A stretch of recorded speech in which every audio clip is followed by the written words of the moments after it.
එක සම්පූර්ණයෙන් හදාගන්න විදිය මම ඔයාලට A to Z පැහැදිලි කරා. මේකට අපිට වෝල්ට් 12 ඉඳන් වෝල්ට් 24ක් වෙනකන්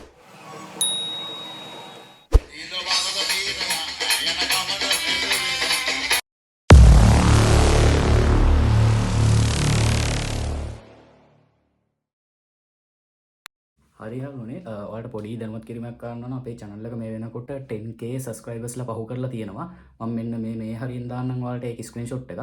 ඒ වගේම තව පොඩි පැහැදිලි කිරීමක් කරන්න ඕන. අපේ WhatsApp group එකක් සහ WhatsApp channel එකක් තියෙනවා. ඒකේ ඔයාලට ඒකට add වෙන්න පුළුවන්. මේ screen එක පහළ දාලා තියෙන number එකට මෙන්න මේ number එකට මට WhatsApp එකේ message එකක් දාන්න. එතකොට මම ඔයාලට link එක එවන්නම්. ඒක හරහා ඔයාලට ඒකට එකතු වෙන්න පුළුවන්. ඔයාලට ඉලෙක්ට්‍රොනික සම්බන්ධව තියෙන ගැටලු හැමදේම මේ කතා කරලා විසඳ ගන්න පුළුවන්. ඉලෙක්ට්‍රොනික වලට ආස කරන ඒ සම්බන්ධයෙන් දැනුම තියෙන ලොකු පිරිසක් ඒක දැන්ට එකතු වෙලා ඉන්නවා. 200කට ආසන්න පිරිසක් ඉන්නවා group එකේ. ඔයාලට ඒකට සම්බන්ධ වෙන්න පුළුවන්. එහෙනම් වෙසක් වලට කලින් ඔයාලට කූඩුවක් කරකව ගන්න ක්‍රමය සහ ඒ සම්බන්ධ වීඩියෝස් ගන්නවා කිසියට අරන් එන්න මම බලාපොරොත්තු වෙනවා.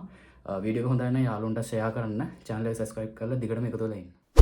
හරියාලුනේ ඔයාලා දැන්ටමත් දන්නේ නැති අද අපි මොන ඇම්ප් එක ගැනද කතා කරන්න කියලා තප්මේල් එකේ මම දාලා තිබ්බ හින්දා මෙන්න මේ TPA 3110 කියන මෙන්න මේ නිල් පාට ඇම්ප් එක තමයි ඔයාලා හැමෝම දන්න TPA 3110 වොට් 30 channel දෙකක් තියෙන ඇම්ප් එක තමයි අද අපි මේ වීඩියෝ එකේ කතා කරන්න යන්නේ.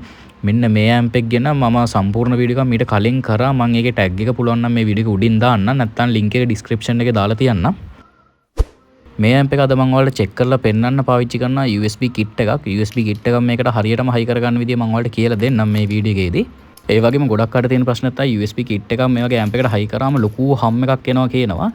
මේ වීඩියෝ එකෙන් මම ඔයාලට කියලා දෙනවා කිසිමම හම් එකක් එන්නේ නැති වෙන විදියට මේ ඇම්ප් එකට USB kit එකක් අපි හයි කරගන්නේ කොහොමද කියලා. මෙන්න මේක තමයි මම පාවිච්චි කරන්නේ USB kit එක. මේකේ USB kit එකේම ඔයාලට බලා ගන්න පුළුවන් connectors දෙකක් තියෙනවා.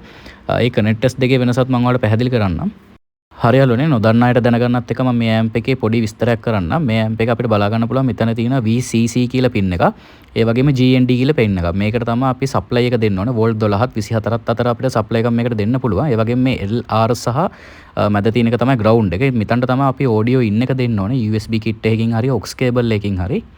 මේ පැත්ත අපිට බලා ගන්න පුළුවන් L ධන සහ L ඍණ, ඒ වගේම R ධන සහ ඍණ කියලා දෙකක් තියෙනවා. මේ දෙක තමයි අපි ස්පීකර් ලයින් දෙක වෙන්නේ. මේක ස්ටීරියෝ ඇම්ප් එකක් අපිට ස්පීකර් දෙකක් හයි කරගන්න පුළුවන්. දැන් මම ඔයාලට මෙන්න මේ USB kit එක ගැන පොඩි පැහැදිලි කිරීමක් කරන්න.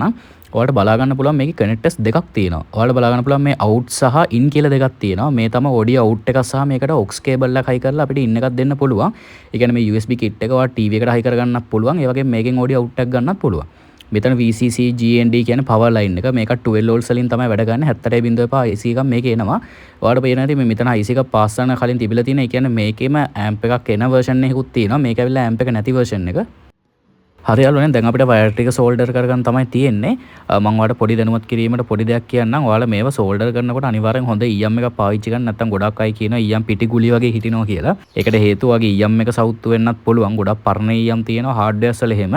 ඒකෙන්ද ඔයාලා අනිවාර්යෙන් ඉලෙක්ට්‍රොනික ෂොප් එකකින්ම EM ගද්දි අරගන්න. ඒ වගේම ඔයාගේ බවුත් එකේ වොට් ගන්නට හරියන EM එක අරගන්න. දැන් මගේ බවුත් එක මම පාවිච්චි කරන වොට් 60 ඉඳන් මේකට සාමාන්‍යයෙන් 1 mm සයිස් එක වුණත් උණු වෙනවා. මම නම් මේ 0.8 එක තමයි පාවිච්චි කරන්නේ EM සයිස් එක. ඔයාලා වොට් 40 වගේ තියෙනවා නම් 0.6 0.8 වගේ පාවිච්චි කරන්න. එතනින් උඩ යන්න එපා.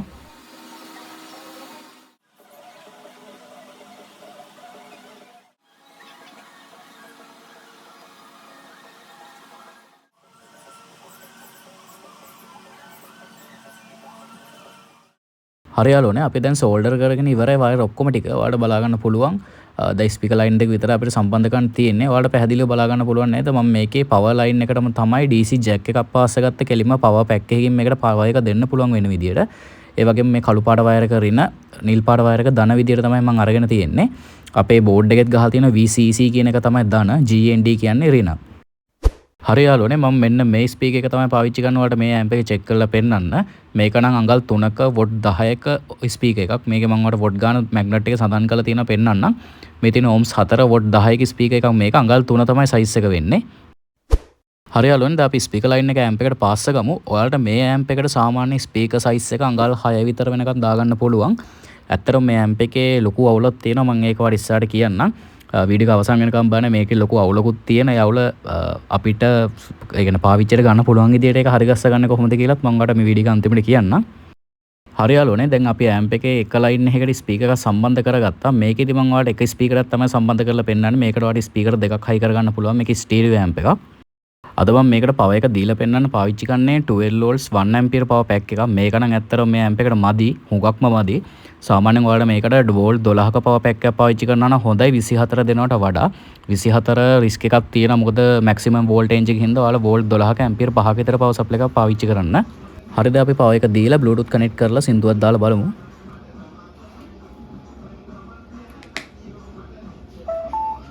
හරි යාළුවනේ දැන් amp එක on වෙලා තියෙන්නේ. අපි bluetooth වලින් phone එකට pair කරගමු. මම ඔයාලට මේ amp එකේ තියෙන අර අවුලක් තියෙනවා කිව්වේ ඒක ගැන පැහැදිලි කරන්න. ඇත්තටම මේකේ තියෙන ලොකුම අවුල මේ amp එක ගොඩක් හොඳයි. රත් වෙනවත් ගොඩාක්ම අඩුයි. ලොකු ampere එකක් අදින්නෙත් නැහැ. එකම අවුල තියෙන්නේ මේකේ ඇත්තටම bass එහෙමනම් ගොඩාක් මදි. FM රේඩියෝ එකක් වගේ අහන්න නම් ගොඩක් හොඳයි මේ amp එක. ඒ වුණාට අර සින්දුවක් bass එක අහන්න නම් මේක මදි. මේක අපිට හරි ගස්සන්න පුළුවන් හොඳම විදිය මම ඔයාලට කියන්නම්. මේක හරි ගස්ස ගන්න පුළුවන් හොඳම විදිය තමයි ඔයාලට මේකට pre-amp එකක් පාවිච්චි කරන්න. මම pre-amp එක ෆොටෝ එකක් ස්ක්‍රීන් එකේ ඉන්න දාන්නම්. pre-amp එකක් හෝ ඔයාලට මේකට පාවිච්චි කරන්න පුළුවන් bass filter එකක්, low pass filter එකක් පාවිච්චි කරන්නත් පුළුවන්.